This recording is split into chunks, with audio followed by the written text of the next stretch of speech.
Welcome to IOSIS Insights.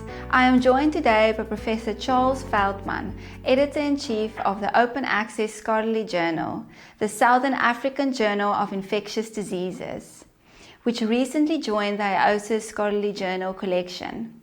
Professor, thank you for joining us today remotely for this episode. Can you please explain to us your involvement in the field of infectious diseases? Yes, thank you very much for having me here today. So I'm by training a pulmonologist and intensivist, but as a pulmonologist or chest physician, my interest really became respiratory infections, chest infections, in particularly community-acquired pneumonia and pneumococcal infections. And it was based on my experience in the wards and in the intensive care unit when I started as a consultant. So I had some initial experience and training in investigations in respiratory infections. Because of pneumococcal infections, they also cause meningitis. I had a little bit of experience in meningitis as well. And I also supervised one of my colleagues, my junior colleagues, who did a PhD in tuberculosis.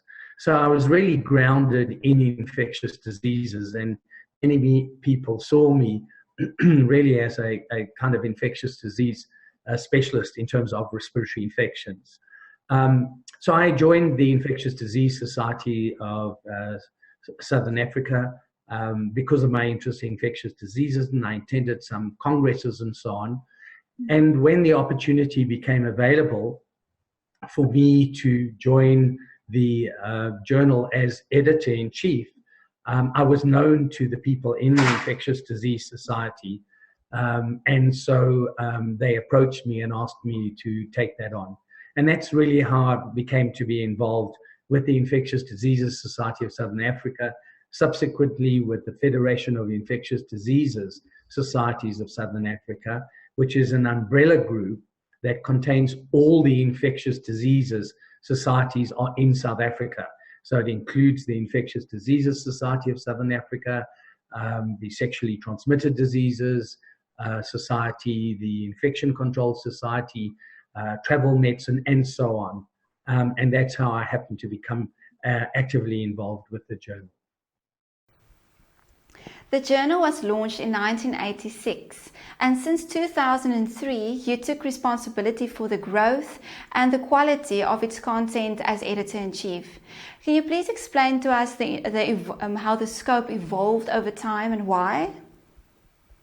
So the journal actually started as a journal of the South African Sexually Transmitted Disease Society of Southern Africa, or the Southern African Sexually Transmitted Disease Society, and it was published from about 1981 to 1986, or maybe the end of 1985, and then with the first edition of 1986, we then launched the new journal, which latched onto the Journal of the Southern African Journal of Sexually Transmitted Diseases, and it was a joint venture between three societies, between the Infectious Disease Society of Southern Africa, the Sexually Transmitted Disease Society of Southern Africa, and the Epidemiological Society of Southern Africa.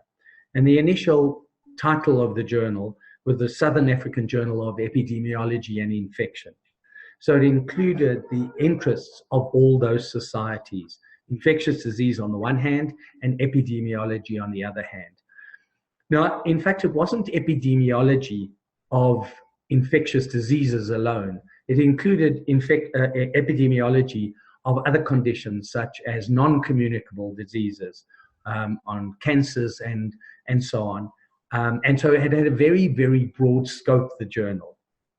I became editor, as you mentioned, and one of the first things I did was to ensure that the journal became open access, because it became clear that this was the way of publishing into the future.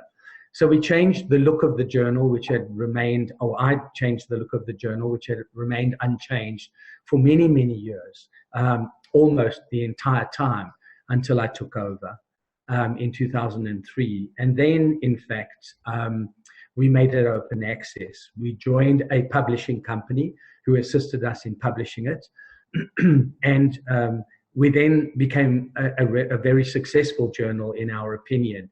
We had a myriad of submissions, and we started getting submissions from outside the country, from sub-Saharan Africa, and even from some areas around the Mediterranean and Europe and the Middle East.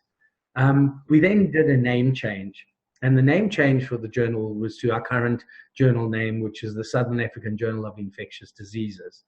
And part of the reason for that is because in our attempts to get indexed in PubMed and so on, it was important for us to narrow our focus down. So although we still do take epidemiological studies, we take epidemiological studies that relate to infectious diseases. So the journal now competes in a much smaller space. It competes really in journals that deal with infectious diseases rather than journals that deal with infectious diseases and epidemiology, which are both very big fields. And so we've narrowed it down, and most of the journal articles we take are related specifically to infectious diseases. And if there are epidemiological studies that relate to infectious diseases, we're happy to take those as well. And what types of articles will you consider for publication? So we'll consider any kind of article that deals with infectious diseases, and infectious diseases in a very broad sense. It could be pediatric infectious diseases, adult infectious diseases. It could be sexually transmitted diseases. It could be related to infection control of infectious diseases, and any kind of aspect, clinical aspects, epidemiological aspects, treatment aspects, diagnostic aspects, scientific treatments that have been done. It would also include things such as surveillance of infectious diseases and outbreak investigation of infectious diseases, and really even basic science articles related to aspects of infectious diseases and the organisms. So it's the very entire broad spectrum, including review articles on the topic of infectious diseases. And what recently published articles stood out for you? So one of the things that we've been quite successful at, for example, is getting some of the new infectious disease guidelines that have been developed in South Africa. And those always attract a lot of interest. So one of the articles that's probably been the most highly cited was an article which was a guideline on colistin use in adults and pediatrics. Colistin is a very old antibiotic that recently has come again into focus because of the fact that we have such resistant organisms, particularly in intensive care units. And this guideline was a guideline because there are a lot of confusion about how to use colistin and what dosing to use colistin. So this guideline, which was published relatively recently, has in fact about something like 10,000 views already. In terms of citing, because obviously that's important for the journal, many of the journal articles that are well cited, certainly in the last 3 years, usually relate to antibiotic therapy. So one of them, the most highly cited journal, talks about public knowledge, attitudes, and behavior in relationship to antibiotic prescribing or usage in Windhoek in Namibia, written by South African authors. There have also been articles on antibiotic prophylaxis, articles on antimicrobial stewardship, and articles on antibiotic susceptibility of organisms, such as one looking at the susceptibility of urinary tract pathogens in South Africa. And those are some of the very highly cited articles. There have also been some articles which relate to outbreaks, such as there was a cholera outbreak in Mpumalanga, and that was investigated and published in the journal.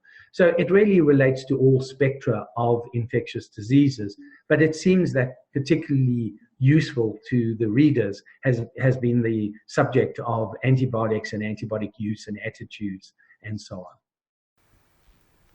Thank you, Professor. We really appreciate your time. And for the viewers, if you think that your research fit into the journal focus and scope, please submit your manuscript on the journal website at sajid.co.za. We hope you'll join us next time for another insightful episode.